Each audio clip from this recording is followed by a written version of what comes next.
Chapitre 3. La guerre. À l'aube, Sangokérim descendit des collines à cheval sans escorte vers Masaba.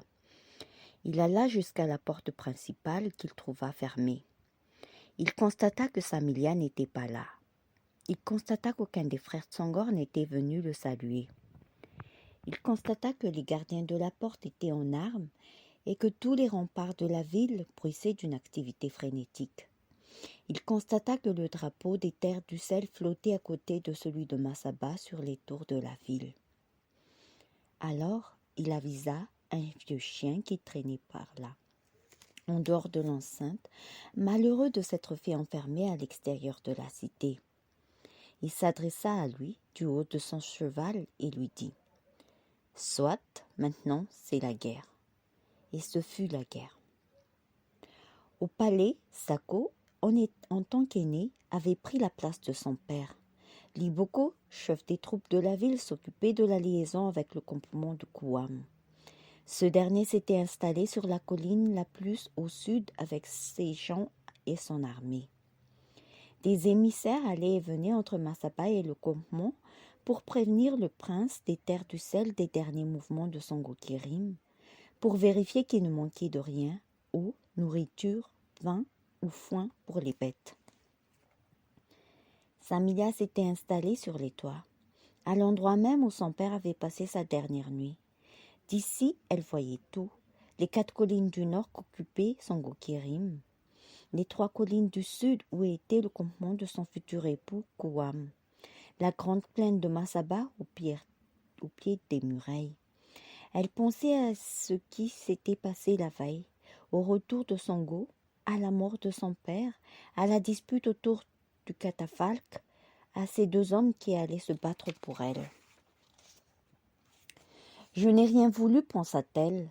Je n'ai fait qu'accepter ce que l'on m'offrait. Mon père me parlait de Kouam et avant même de le voir, je l'ai aimé. Aujourd'hui, mes frères se préparent à une bataille. Personne ne me demande rien. Je suis là, immobile. Je contemple les collines. Je suis une Tsangor. Il est temps de vouloir. Moi aussi, je livrerai bataille. Ils sont 2 à me réclamer comme un dû. Je ne suis dû à personne. Il est temps de vouloir, de toutes mes forces, et que celui qui s'oppose à mon choix soit mon ennemi. C'est la guerre. Le passé est revenu jusqu'à moi. J'ai donné ma parole à Sangokérim. Est-ce que la parole de Samilia ne vaut rien? Sangokérim n'a rien d'autre que cela. Ma parole, à laquelle il s'est accroché durant toutes ces années. Il n'a pensé qu'à cela. Il est le seul à croire en Samilia et il le traite comme un ennemi. Oui, il est temps de vouloir. La guerre est là qui n'attend pas. Elle était plongée dans ses pensées sur les toits du palais lorsque les armées de Sangokérim descendirent des collines pour venir se poster dans la grande plaine de Masaba. C'étaient de longues colonnes d'hommes qui marchaient en ordre de bataille. Ils étaient innombrables. On eût dit une eau humaine qui coulait le long des pentes. Arrivés au milieu de la plaine, ils s'immobilisèrent et rangèrent tous par clans pour attendre l'ennemi. Il y avait là l'armée des ombres blanches que commandait Bandiagara. On les appelait ainsi parce qu'ils avaient tous, pour la guerre, le visage recouvert de craie. Ils dessinaient sur leur torse, leurs bras et leur dos des dessins arabesques et ressemblaient à des serpents à la peau calcaire. À gauche de Bandiagara étaient les crânes rouges menés par Karavanat le brutal. Il avançait le crâne rasé et peint en rouge, montrant ainsi qu'ils avaient le sang de leurs ennemis en tête.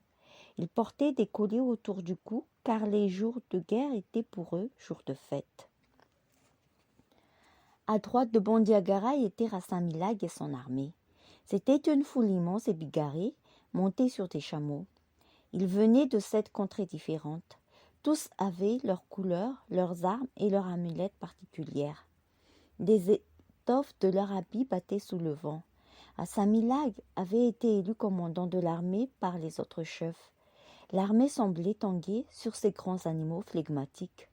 Une armée dont on ne voyait que les yeux qui fixaient avec dureté Masaba. Devant ces 3 armées réunies se tenait Sangokérim avec sa garde personnelle, une centaine d'hommes qui le suivaient partout où il allait. C'est ainsi que se présenta l'armée des nomades de Sangokérim, une armée composée de tribus que l'on ne connaissait pas à Massaba, une armée bigarrée venue de loin, qui lançait, sous le soleil implacable, des malédictions étranges en vue des murailles. L'armée de Kouam, à son tour, prit place sous les remparts de Massaba. Kouam avait demandé la permission à Sako d'assurer seul, lui et ses hommes, la première bataille, pour laver l'affront qui lui avait été faite la veille et montrer une nouvelle fois sa loyauté envers Massaba. Les guerriers des terres du sel arrivèrent au son puissant des cornes-coquillages dans lesquels soufflaient les cavaliers de la garde de Kouam. Derrière Kouam venaient 3 chefs. Le premier était le vieux Barnak qui commandait aux mangeurs de quêtes. Ils portaient tous de longs cheveux emmêlés aux mangeurs de qui leur tombaient sur les épaules et une barbe broussailleuse. Leurs yeux, sous l'effet du cat, étaient striés de rouge et ils se paraient à eux-mêmes. Plongés dans les visions de la drogue qu'ils mâchaient. Un brouhaha immense s'élevait de ces hommes poussiéreux et sales. On eût dit une armée de va-nu-pieds frappés par la fièvre. Ils étaient tous hagards et cela les rendait effrayants au combat. Le cat les préservait de la peur et de la douleur. Même blessés, même amputés d'un membre, on avait vu de ces hommes continuer à se battre tant ils ne sentaient plus leur propre chair. Ils murmuraient tous comme une armée de prêtres qui scandent de sanglantes prières. Le second était Tolorus, qui menait au combat les surmats. Ils marchaient torse nu, bravant la peur et les coups. Seuls leurs visages étaient emmitouflés de rubans de tissu. Leur crainte à tous n'était pas de mourir, mais d'être défigurés au combat. Une vieille croyance disait, en leur pays, que les hommes défigurés étaient condamnés à l'errance et perdaient leurs biens et leurs noms. Leur dernier état était Arcalas, le souverain des chiens de guerre. C'étaient des hommes forts et robustes, mais qui, pour le combat, se paraient comme des femmes. Ils se dessinaient les yeux, mettaient des rouges sur leurs lèvres, portaient boucles d'oreilles, bracelets et colliers de toutes sortes. C'était pour eux une façon plus aiguë d'offenser l'ennemi. Lorsqu'ils tuaient un adversaire, ils lui murmuraient à l'oreille. « Regarde, lâche, c'est une femme qui te tue. » On entendait jusqu'au muret de Massaba les rires nerveux de ces travestis qui portaient le glaive et se léchaient les lèvres du sang qu'ils feraient bientôt couler. Les armées étaient en place, l'une face à l'autre, et tout Massaba se pressait sur les murailles pour compter les hommes de chaque camp, pour contempler les armes et les habits de ces étranges guerriers venus de loin. Tout Massaba se pressait pour assister au choc brutal de la mêlée. Les cornes-coquillages de Kouam se turent, tout le monde était prêt. Le vent sifflait dans les armures et faisait voler les étoffes. Kouam alors s'avança dans la plaine. Il marcha droit vers Sangokérim. Arrivé à 10 mètres de lui, il fut arrêté sa monture et déclara « Va-t'en, Sangokérim, j'ai pitié de toi. Repars d'où tu viens. Il est encore temps pour toi de vivre. Mais si tu t'obstines de cette plaine, tu ne connaîtras que la poussière de ta défaite. » Sangokérim se dressa sur sa monture et répondit « Je déclare n'avoir écouté que d'une oreille tes paroles, Kouam, et je ne te réponds que de ceci. » Et il cracha par terre. « Ta mère va pleurer au récit qu'on lui fera des coups que je vais t'infliger, dit Kouam. « Je n'ai pas de mère, répondit Sangokérim, mais j'aurai bientôt une femme, tandis que toi tu n'auras pour compagne que la hyène qui léchera ton cadavre. » Kouam tourna le dos brusquement à Sangokérim et dit pour lui-même « Alors, meurs. » Il revient devant ses troupes. Il était rouge de colère. De toute sa hauteur, il se dressa sur son cheval et harangua ses troupes.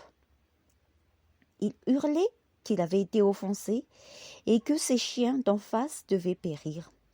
Il hurlait que c'était avec le sang encore chaud de l'ennemi sur le torse qu'il voulait se marier. À ces cris répondit l'immense clameur des armées des terres du sel. Alors il donna le signal. Les deux armées au même instant se mirent en mouvement et se ruèrent l'une sur l'autre. Ce fut une mêlée brutale, faite de chevaux, de cors, de piques, de chameaux et d'étoffes. On percevait le hennissement des montures, les rires des travestis d'Arcalas, tout se confondait, les crânes rouges des hommes de Grassamilag et les plébéiens des premiers tués. La poussière soulevée par la mêlée venait se coller au visage des guerriers en sueur. Samilia était toujours sur les toits du palais. Elle contemplait la mêlée indistincte des guerriers, silencieuse, le visage figé. À ses pieds mouraient des hommes. Elle ne parvenait pas à comprendre. Que Kouam et Sango Kerim se battent, cela lui semblait possible puisqu'ils la désiraient tous les deux. Mais les autres, tous les autres, elle pensait au discours de Katabolonga sur le cercueil de Tsongor. Elle avait reconnu les mots de son père à travers la bouche du vieux serviteur et elle ne comprenait pas pourquoi elle n'avait rien dit. Il lui suffisait de proclamer qu'elle acceptait la volonté de son père, qu'elle refusait tout prétendant et tout pouvait finir. Mais elle n'avait rien dit et des hommes sous les murailles s'étaient mis à tomber. Elle ne savait pas pourquoi elle s'était tue. Pourquoi ses frères aussi n'avaient-ils rien dit? Est-ce que tout le monde voulait cette guerre? Elle contemplait le champ de bataille, effrayée de ce qu'elle avait fait naître. La guerre était à ses pieds et portait son nom. Cette mêlée brutale avait son visage. Elle s'insulta à voix basse. Elle s'insulta de n'avoir rien fait contre cela. Les pierres le long de la route commençaient à chauffer le soleil. Souba avançait, s'enfonçant toujours plus avant dans les terres du royaume, loin de Masaba et de sa rumeur, loin de la guerre qui naissait là-bas. Souba avançait sans savoir où il allait. Le paysage insensiblement s'était transformé. Les collines avaient disparu. À perte de vue s'étendait une longue plaine d'herbes folles et de fougères. Mais plus Souba avançait, plus il découvrait sur les bords de la route la marque douce de la main de l'homme. Il aperçut tout d'abord quelques murets, puis des champs cultivés, puis enfin les premières silhouettes dans ces grands paysages infinis. Il les voyait, le dos plié, travaillant la terre, chacun occupé à son labeur. Soudain, un cri retentit, un cri aigu de femme. Une paysanne venait de se relever et avait aperçu la mule et son cavalier. Elle avait aperçu le voile de deuil et poussa son cri de pleureuse. Souba tressaillit. De partout surgirent les têtes étonnées des paysans qui se relevaient. Pendant quelques instants, le silence fut complet. On n'entendait que le bruit des sabots sur les cailloux de la route. Les hommes et les femmes abandonnèrent leurs outils et s'avancèrent. Ils se pressèrent le long de la route pour voir passer le cavalier endeuillé. Souba de la main fit alors le geste sacré des rois. Le geste que Tsongor faisait pour saluer la foule. Le geste que seuls les membres de la famille avaient le droit de faire. Un dessin lent et solennel des doigts dans l'air. À ce salut répondit alors un concert de cris. Les femmes se mirent à pleurer, à se frapper le visage du plat de la main, à se tordre les doigts. Les hommes baissèrent la tête et récitèrent entre leurs dents la prière des morts. Ils avaient compris. Par ce simple geste, ils avaient compris que ce messager venait de Masaba, du palais de Tsongor, et qu'il annonçait la mort du souverain. Souba continua son avancée. Les paysans maintenant le suivaient. Il lui faisait escorte. Il ne se retourna pas, mais il les entendait dans son dos. Et il sourit. Oui, malgré la tristesse qu'il éprouvait, il sourit. Satisfait, étrangement qu'il en soit ainsi. Satisfait de faire naître partout les cris du peuple. Il fallait que la terre elle-même se mette à hurler, que personne ne puisse plus ignorer que Tsongor était mort, que l'empire entier cesse son activité. Oui, il voulait transmettre la douleur au cœur des hommes qu'il croisait. Cette même douleur qui le tenait. Il ne devrait plus y avoir de travail. Il ne devait plus y avoir de faim et de champs à labourer. Il ne devrait plus y avoir qu'une voile noire à cheval. et la nécessité de pleurer. La colonne derrière lui croissait, et Suba souriait. Il étreignait l'orgueil de l'homme endeuillé. Il souriait. En traversant les villages, tout l'Empire ne tarderait pas à pleurer. La nouvelle maintenant allait le devancer, s'étendre, croître sans cesse, et on entendait bientôt la vaste complainte de tout un continent. Il souriait. Le voile noir claquait à ses oreilles, les pleureuses gémissaient. Il fallait que son père soit pleuré, et il l'était. D'un bout à l'autre du royaume, qu'on laisse passer le messager de son palan irrégulier, d'un bout à l'autre du royaume, qu'on le laisse passer, et que l'on partage sa peine. À Masaba, le combat dura toute la journée. 10 heures de lutte sans interruption. 10 heures de coups donnés et de vies perdues. Kouam et Sango Kerim, chacun de leur côté, pensaient remporter une victoire rapide, enfoncer les premières lignes, mettre en fuite les ennemis et les poursuivre jusqu'à ce qu'ils se rendent. Mais devant la force de l'adversaire, au fil des heures, ils avaient dû s'installer dans la bataille, alterner les lignes de front pour que les guerriers puissent se reposer un temps, extraire les blessés de la mêlée et repartir ensuite, la bave aux lèvres et les muscles éreintés par l'effort. Et même alors, aucune victoire ne se dessinait. Les deux armées continuaient à se faire face, comme deux béliers qui s'affrontent, trop fatigués pour charger, mais trop vaillants pour céder le moindre arpent de terre. Lorsqu'enfin le soleil se coucha et que le combat cessa, chacune des deux armées était à l'endroit même où elle avait commencé la lutte. Personne n'avait avancé ni reculé. Les morts s'étaient entassés simplement sous les murailles de Masaba. Un champ immense de corps indistincts dans lequel se mêlaient les couleurs des étoffes et des armes brisées. Tolorus, le vieux compagnon de Kouam, était mort. Il avait toujours chargé avec rage, piétinant ses ennemis, faisant frémir par ses cris ceux qui l'affrontaient, avançant sans cesse avec fureur dans la forêt des pics que lui opposaient les crânes rouges de Caravanat, avançant comme un démon, semant partout la panique et l'effroi, jusqu'à ce que, dans la mêlée, Rassaminag l'aperçoive et pique le flanc de son chameau. La charge de l'animal était brutale. Il piétina plusieurs corps sur son passage, et lorsqu'enfin il arriva sur Tolorus, d'un geste sec, Rassaminag abattit son glaive et le décapita. Sa tête étonnée alla rouler aux pieds des siens et pleura un instant sur cette vie qui lui était enlevée. Caravanat, de son côté, voulait à tout prix planter sa lance dans le flanc de Kouam. Il marchait droit sur lui, excitant les siens au combat, leur parlant de la gloire qu'il connaîtrait s'il tuait le roi des terres du sel. Mais ce n'est pas Kouam que Caravanat rencontra. Sur son chemin était Arcalas, le chef des chiennes de guerre. Il eut à peine le temps de distinguer son ennemi. Tout juste entendait-il un clic-tic de bijoux et des hurlements de jubilation qui fondaient sur lui. Puis, il sentit un corps lui sauter dessus, le renverser et planter dans sa gorge ses dents.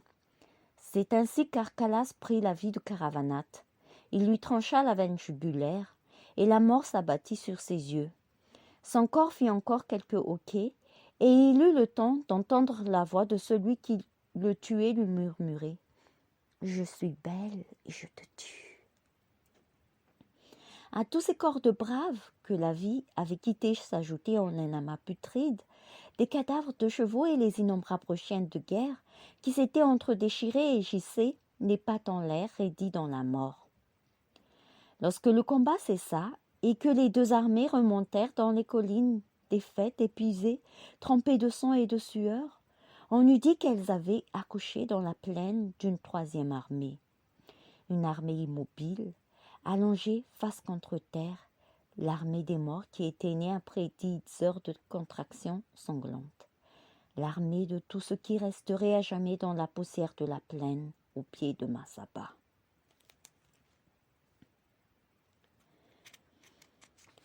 À peine sorti de la mêlée, le corps encore fumant de l'effort de combat, Kouam se fit annoncer au palais. Il voulait réfléchir avec les fils Sangor à une stratégie pour vaincre Sango Kerim le lendemain. Mais dans les couloirs du palais, il rencontra Samilia, qui le pria de la suivre. Il pensa qu'elle voulait lui offrir des mets, un bain, 1000 choses pour qu'il oublie les fatigues du combat. Il la suivit. Elle l'emmena, à sa surprise, dans une petite salle où il n'y avait rien, ni baignoire, ni table préparée, rien même où il puisse se laver les mains et le visage. Alors Samilia se retourna et son regard le fit sursauter. Il comprit que les épreuves n'étaient pas finies. « Kouam, dit-elle, j'ai à vous parler. » Il acquiesça de la tête, silencieux. « Me connaissez-vous, Kouam » demanda-t-elle. Il garda le silence. « Me connaissez-vous, Kouam » répéta-t-elle. « Non, dit-il. » Il aurait aimé ajouter qu'il n'avait pas besoin de la connaître pour l'aimer, et il ne dit rien. « Et pourtant, vous vous battez pour moi, continua-t-elle. « Où voulez-vous en venir » demanda Kouam, et Samilia perçut l'énervement qu'il avait dans la voix. Elle le regarda calmement. « Je vais vous le dire. » Kouam savait maintenant avec certitude que ce qui allait suivre ne lui plaira pas, mais il ne pourrait qu'attendre et écouter. « Lorsque mon père m'a parlé de vous pour la première fois, Kouam, dit-elle, je l'ai écouté avec des yeux d'enfant, avec des grands yeux d'enfant qui buvaient ses paroles. Il me raconta qui vous étiez, l'histoire de votre lignée. Il énuméra les splendeurs que l'on prête à votre royaume, et je fus conquise d'emblée, je l'avoue, que le portrait qu'il faisait de vous. Le mariage fut décidé et j'avais hâte de vous connaître, une hâte sincère que même la douleur de devoir quitter les miens ne venait pas altérer. Mais la veille de votre venue, mon père m'annonça le retour de Sango Kerim et la raison de ce retour. Je n'aurai pas l'affront de vous parler ici d'un homme contre lequel vous vous êtes battu et que vous devez détester de toute votre être. Sachez seulement que ce qu'il a dit est vrai. Nous avons été élevés ensemble. J'ai de lui 1000 souvenirs de jeux et de secrets partagés. Il était là, à mes côtés, aussi loin que je me souvienne. Le jour où il nous quitta, c'est à moi seul qu'il expliqua son départ. Il n'avait rien. C'est pour cela qu'il partit, pour arpenter le monde, conquérir ce qui lui manquait, la gloire, les terres, un royaume, des appuis, et revenir ensuite à Masaba, se présenter à nouveau à mon père et lui demander sa fille pour femme. Nous nous l'étions jurés. Je vois que vous souriez, Kouam, et vous avez raison. C'étaient des serments d'enfants comme nous en avons tous fait. Des serments qui prêtent à rire car ils sont faits pour être oubliés. Mais ces serments-là deviennent terrifiants, croyez-moi, lorsqu'ils ressurgissent soudain dans votre vie avec l'autorité du passé. Le serment de Sango et Samilia. J'en sourirais comme vous venez de le faire si Sango Kerim n'était pas là aujourd'hui, au pied des murs de Masaba. Kouam voulait dire quelque chose, mais d'un geste de la main, Samilia lui demanda de garder le silence et elle continua. « Je sais ce que vous allez dire, que le passé qui ressurgit ainsi avec brutalité et qui réclame son dû est un cauchemar, et qu'il y a des cauchemars que l'on peut faire disparaître, que c'est ce que vous vous employez à faire avec vos armées. Chasser Sango Kerim pour que la vie reprenne. Je sais. J'ai pensé à cela également, mais écoutez-moi maintenant et considérez ceci. Suis-je fidèle si je suis à vous? Sango Kerim m'appartient à ma vie. Si je reste avec vous, je trahis ma parole et je trahis mon passé. Comprenez-moi, Kouam. Sango Kerim sait qui je suis. Il connaissait mon père, il sait de mes frères des secrets que j'ignore. Si je viens à vous, Kouam, je deviens étrangère à ma propre vie. Kouam était abasourdi. Il écoutait parler cette femme et il découvrait avec stupeur qu'il aimait sa voix, qu'il aimait la façon dont elle s'exprimait, sa sauvage détermination. Il ne put que murmurer. « Que faites-vous de la fidélité à ce que voulait votre père ?» Mais à l'instant même où il prononça ces mots, il en sentit la faiblesse. « J'y ai pensé, bien sûr, et je me serais tenu à sa volonté s'il en avait exprimé une. Mais il a préféré mourir plutôt que de choisir. Il m'a laissé ce soin douloureux. J'ai pris ma décision, je pars ce soir. Vous êtes le seul à connaître mon projet, vous ne direz rien. Vous ne me retiendrez pas, je le sais. Je vous le demande. Je vais aller retrouver Songo Kérim et tout peut finir demain. Rappelez votre armée, retournez en votre royaume, personne n'est offensé, c'est la vie qui s'est jouée de nous, rien d'autre. Il n'y a pas de bataille à livrer contre cela. Au fur et à mesure qu'elle parlait, Samilia était de plus en plus douce et calme. Mais plus elle parlait et plus Kouam sentait la colère monter en lui. Lorsqu'enfin elle se tut, il explosa. « Il est trop tard pour cela, Samilia. Aujourd'hui, le sang a coulé. Aujourd'hui est mort mon ami Tolorus. Et j'ai recueilli moi-même, entre mes mains épuisées, sa tête décapitée que les chevaux avaient piétinée. Aujourd'hui, j'ai été insultée. Non, je ne repars pas. Non. Je ne vous laisse pas à votre passé. Nous sommes liés, Samilia, vous et moi. Au serment d'autrefois, je vous oppose la promesse que vous avez faite de m'épouser. Nous sommes liés et je vous laisserai plus en paix. Je pars ce soir, répéta-t-elle, et c'est comme si je mourrais pour vous. Dites-vous bien cela. Elle recula et se dirigea vers la porte de la salle, mais Kouam hurla de rage. Détrompez-vous, vous serez là-bas, dorénavant, soit. Il y a donc une guerre à gagner, j'irai vous trouver, j'enfoncerai les lignes de ce chien, je décapiterai ses amis et je traînerai son corps derrière moi pour que vous compreniez que je vous ai gagné. Il y a une autre guerre maintenant et je l'amènerai jusqu'au bout. Elle se retourna une dernière fois et dit à voix basse comme si elle crachait par terre. C'est ce que vous voulez, qu'il en soit ainsi.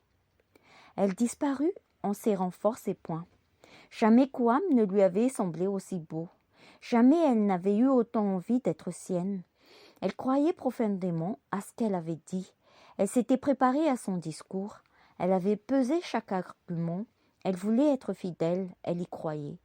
Mais tandis qu'elle avait parlé, elle avait senti monter en elle un sentiment qu'elle ne parvenait pas à endiguer et qui démontait chacune de ses paroles. Elle revoyait Kouam tel qu'il lui était apparu la première fois, comme une promesse de vie. Elle avait été au bout de ce qu'elle avait à dire, sans défaillir, elle avait tenu, mais elle ne pouvait plus douter qu'elle l'aimait.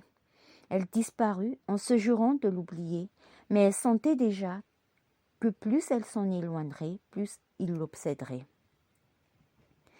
Dans la salle du trône, une terrible dispute venait d'éclater entre Sako et Donga. Depuis la mort du vieux Tsongor, Sako se comportait comme le roi, ce qui irritait Donga. La guerre avait encore exaspéré les tensions entre les jumeaux. Donga était profondément lié à Songo Kérim et il était outré de voir son frère prendre le parti d'un étranger contre leur ami d'enfance. Il avait passé la journée lui aussi sur les murailles à contempler la mêlée. Lorsque le combat cessa, il fit irruption dans la salle du trône.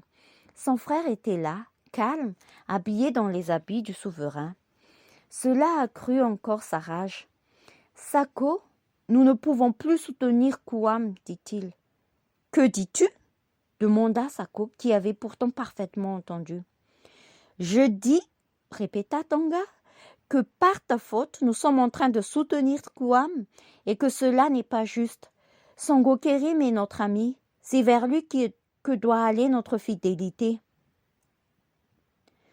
Songo Kérim est peut-être ton ami, dit Sako, que ce tête-à-tête irritait profondément, mais il nous a offensés en venant troubler les noces de notre sœur. Si tu ne veux pas soutenir Songo Kérim, dit Donga, laissons-les régler cette affaire entre eux, qu'ils s'affrontent en duel et que le meilleur l'emporte. Ce serait un déshonneur, dit Sako avec mépris. Nous devons à Kouam aide et hospitalité. Je ne prendrai pas les armes contre Songo Kérim, coupa Donga. Sako resta silencieux. Il était pâle et semblait subir la plus humiliante des offenses. Il regardait son frère droit dans les yeux. « Je te remercie, Danga, pour ton avis, dit-il du bout du lèvre. Tu peux disposer. » La colère envahit Danga qui se mit à hurler. « Qui t'autorise à prendre cette terre de roi ? Le partage du royaume n'a pas été fait. Tu entraînes tout Masaba avec toi. Qui te permet cela ?» Sako, encore une fois, prit tout son temps avant de répondre, observant avec froideur le visage tendu de son frère. « Je suis né 2 heures avant toi. Cela suffit pour que je sois roi. » Danga explosa. Il hurla que rien ne permettait à Sako de s'octroyer le pouvoir comme il le faisait. Les 2 hommes se ruèrent l'un sur l'autre.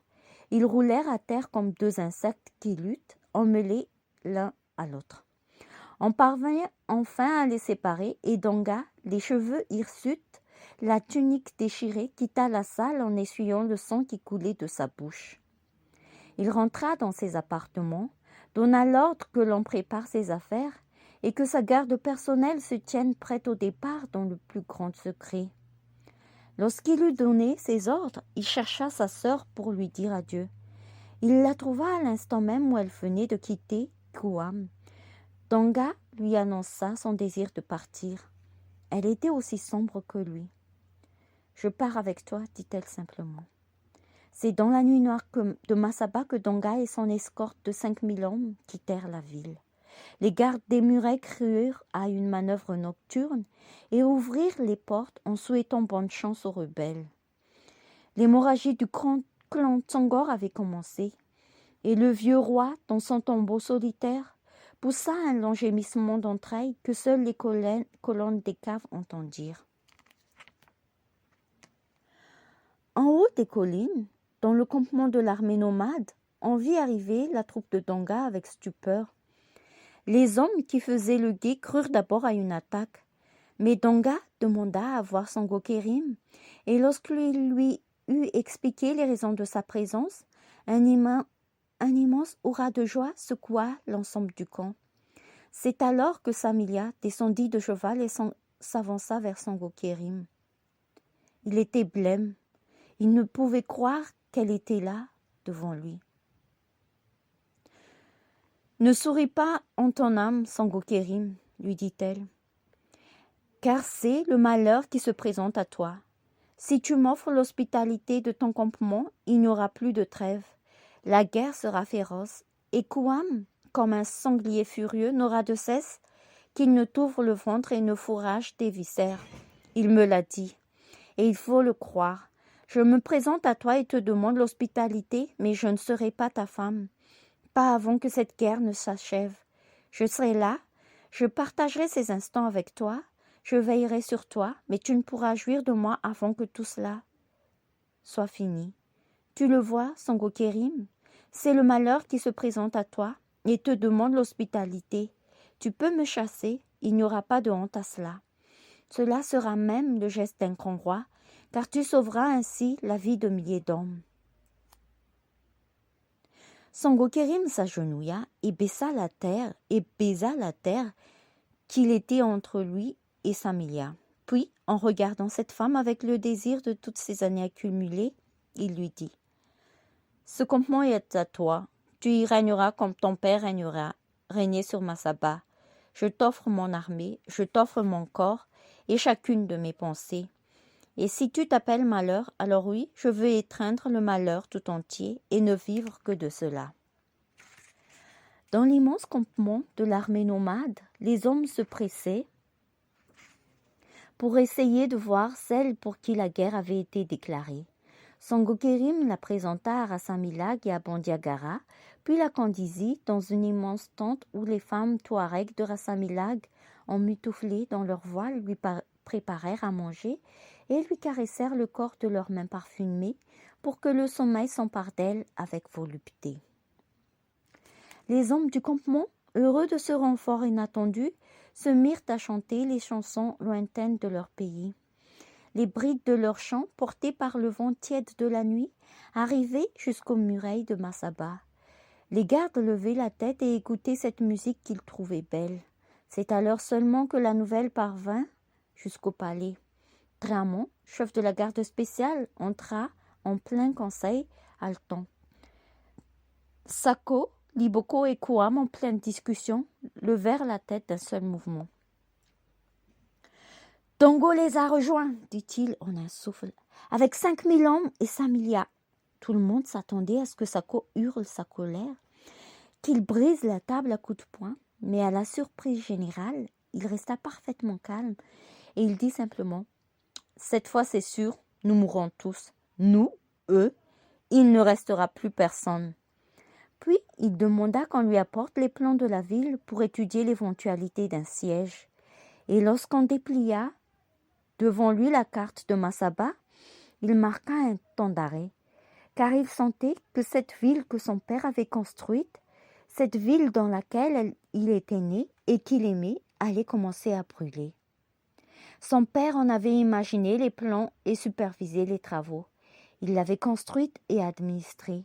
Sako comprenait obscurément que la tâche qui lui incomberait à lui serait de lutter vainement contre sa destruction. Dans la salle du catafalque, le cadavre du roi Tsongor se mit à bouger. Katabolonga savait ce que cela signifiait. Le vieux roi était là, il voulait parler. Il prit la main du cadavre, se pencha sur son corps et écouta ce que le mort avait à dire.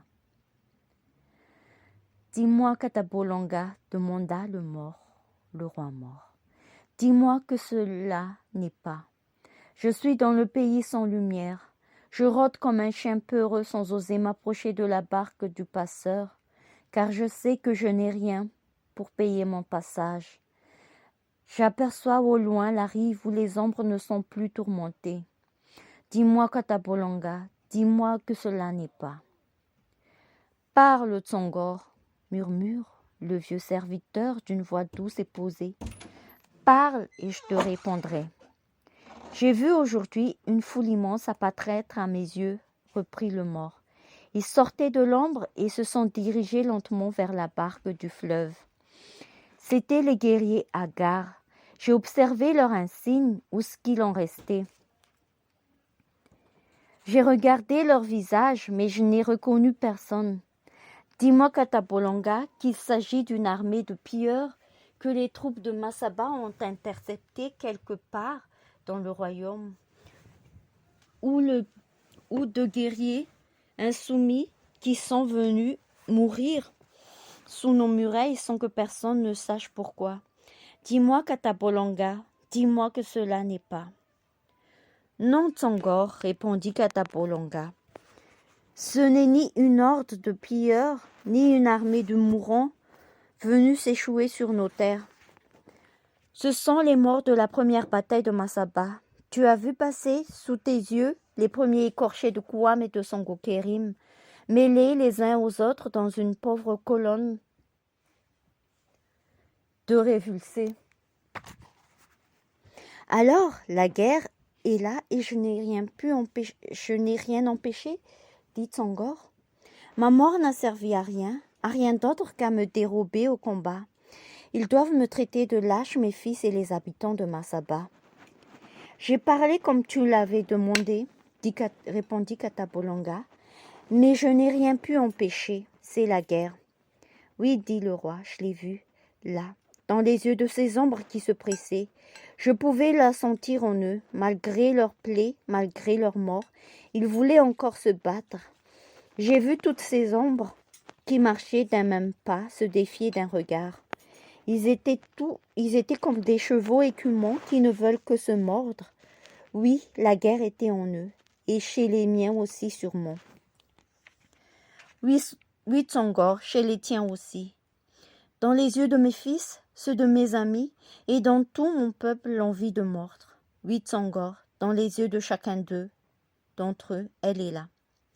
Je n'ai rien réussi, Katabolonga. C'est ma punition qui vient maintenant, chaque jour, je verrai venir en moi les guerriers tombés sur le champ de bataille. Je les contemplerai pour essayer de les reconnaître. Je les compterai, ce sera mon châtiment. Ils défileront tous ici, et je resterai là, horrifié par ces cohortes qui, jour après jour, viendront peupler le pays des morts. Jour après jour, ta ville se videra. Nous les compterons, nous aussi, les morts, chaque jour, pour voir qui de nos amis manque et sur qui il faut pleurer. C'est la guerre, dit Tsongor. Oui, la guerre, qui brille dans les yeux des armées, répondit Katabolonga. Et je n'ai rien pu empêcher, ajouta Tsongor. Rien, Tsongor, répondit Katabolonga, malgré ta vie sacrifiée.